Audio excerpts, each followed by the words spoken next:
Most people actually hate the idea of changing. But look, it's not that bad. And you've got to look at the bonuses of what happens when you change. So today, I've got 8 things that I'm going to tell you about. And I've actually talked about these in past videos. None of it is new. None of it is rocket science. But if you're ready to step up in your business, in your sales career, or your sales management career, here are some things that you need to seriously consider to do about changing up and just getting a little bit better at what's going on in your business and in your day-to-day working life. First up, aimed at real estate people, one of the things that you need to do is step out of the ordinary, okay? And look, it's time for a dimensional jump. Now, what do I mean about that? So many people in the industry are still stuck in what they used to do 5 or 10 years ago. Whole companies are stuck in a rut. You think, oh, well, this is what we've always done. Well, forget what you've always fucking done and look at times to change, okay? You've got to take that dimensional leap, as I call it, and get out of the past and get into what is now nearly 2020. It's not far away, guys. So let's think about this. First up, advertising yourself as a real estate person and or as a company. Free appraisals. Come on. Nobody fucking charges for an appraisal. So why don't you change the wording? It's not hard.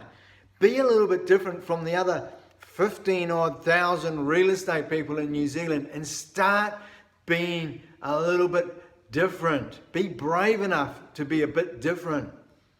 Use a phrase like complimentary if you have to. What about an up-to-date market appraisal? What about or up-to-date market and opinion, or a hassle-free appraisal even?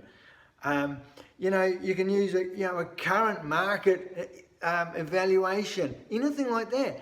Make it more valuable than free, because free is fucking boring in today's market, guys. It's just my opinion, but hey, you need to step it up and change. Because if you're not doing something different from everybody else, why would the client, the customer, the potential customer pick you if you're the same as everybody else? It's time to change it up.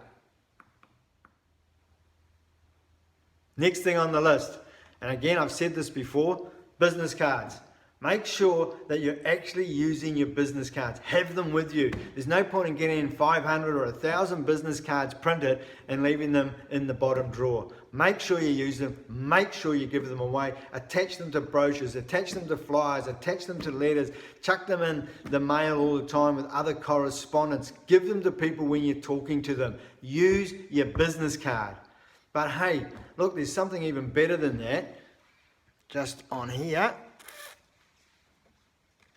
Look, my business card from when I was at LJ Hooker, but on the back of it, I wrote this little phrase: I grow my business almost exclusively by referrals. If you know someone who is thinking about buying or selling property in the Whangarei area, please give them my name. I'll be sure to look after them well. Thanks, David Seymour. Why not have something on the back of the card? It's, again, too easy. Next, number 3 for the day. I've said it, and again, said it before, thank you cards. You know, out of 1,000 people or so, I can tell you probably maybe 3, 4 or 5 people will use a thank you card. So dare to be different. You think, oh, why do I need to do that? Why not? Why not use a thank you card? For people that have done something for you, someone has given you some excellent advice, someone has visited your open home, or look, it doesn't matter what business you're in, but if someone has done business with you, send them a thank you card. If someone has done something, given you a referral, or anything along those lines, get some printed business thank you cards and send them out. Use them, because you will be different from pretty much everybody else. Because bugger all people do it because they just see it as a hassle. But I tell you, it's a point of difference. Be different. So, the next one on the list is your social media. Guys, it's time to step it up. Just posting photos of sold signs and things like that is old hat. We did that 5 or 7, 8 years ago. In fact, I was doing video 5, 6, 7, 8 years ago outside the property. When it's sold, I would quite often stand there just on my own, do a selfie and go, hey, I've sold number 10 XYZ Street. Went through the auction process. Happy vendor, happy buyers. Who do you know that wants to sell? There's a good demand for properties in the area. Something along those lines. Or how about a video of the vendor going, hey, we were really happy using Agent X, did a great job, and now we're able to move on to our next project. That's all they have to say.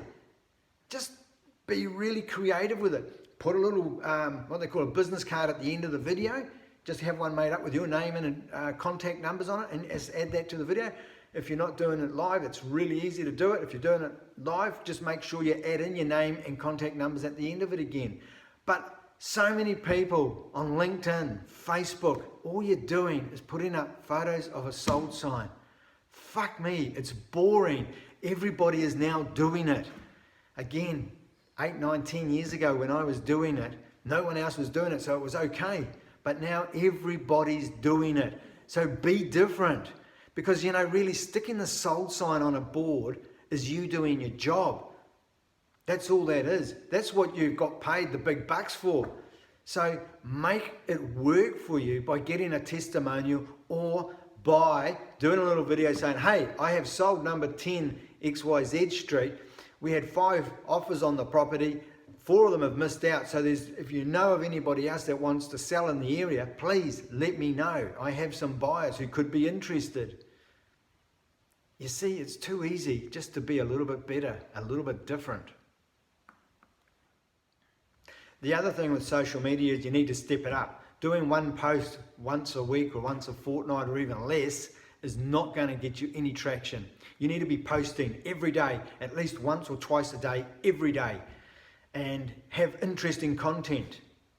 Share it, make a comment on it, ask for feedback, but also talking about what you're doing today. You know, the thing is about, you could be looking at a new listing, fantastic view over the valley. Take a photo and say, hey, do you love this view? This could be yours. And put it on your Facebook or your Instagram or your LinkedIn. You know, dare to just add more stuff. The more you do, the more traction you're going to get, the more recognition you're going to get as being a busy person. Now get this, people want to do business with people who are busy. So go out there and be busy and interact with the audience that you're trying to build on your social media. I'm going back to the what I talked about a few weeks ago, database. Everybody that you meet, everybody that you get in contact with, everybody you buy houses with or sell houses for, vendors, purchasers, whatever, people just looking, people that you get to know, referral people, all those sort of people need to be in your database. But here's the trick. Here's the trick. You have to then recontact them on a regular basis just to say hi. Hey, how you going? Hey, look, here's the latest stats just in case you're interested. You can dissect your database down into different things. You might have it by area, you could have it by vendors, you can have it by purchasers, and you can feed them some useful information according to what section they fit into. But the thing about a database is sticking information into a spreadsheet or a database CRM type system and never using it again is a waste of fucking time. Make sure you use your database. Because here's the thing, the more conversations you have, guess what? The more business you're going to do. Again, regardless of what business you're in, you should be readdressing, reconnecting with people that you've done business with before. How easy would that be? If you've done, you know, some car work or you've done some something, property maintenance of some description, why not have those people in your database and stay in touch with them? Because they'll probably use your services again if you've done a good job and looked after them. It's not rocket science, people. More conversations, more business. Yeah, so don't be the one-shot wonder where you do business with them once and never contact them again. That's pointless. Hey, look, and I've talked about it before. My window cleaner came and did my windows. Oh, I'll stick you in my database, give you a call in 6 months. I'm still waiting for a call. So guess what? I probably won't use that window cleaner again, based on the fact that he actually broke a promise to me, but more so is that he's too lazy to do it. He's waiting for me to ring him. He wants my business. He wants me to pay him. You've got to do the contact thing. More contacts, more conversations, more business. Hey, and to wind it up for today, on a good note, you guys need to think about your time management. Don't just go from task to task to task thinking, how am I going to get through the day? Plan your days, write it down, use a diary, use it to do things to-do list, but write things down that you need to get done, write things down that you would like to get done, and work that plan. Plan your work and work your plan.